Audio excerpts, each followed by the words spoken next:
how to read annual report. This is video number 4. Inside the annual report, you will find this very important report called Directors Report. So this emanates from the board of directors. They are the people who are running the show.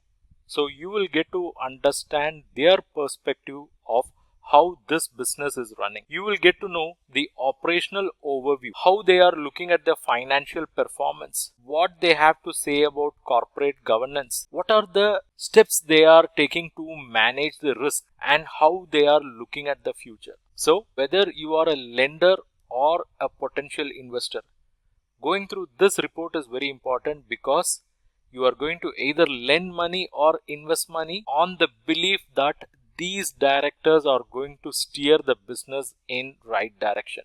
So you have to understand their perspective. By reading the directors report, you will get clear understanding of the company's performance, governance, risk and future plans. So do not skip it.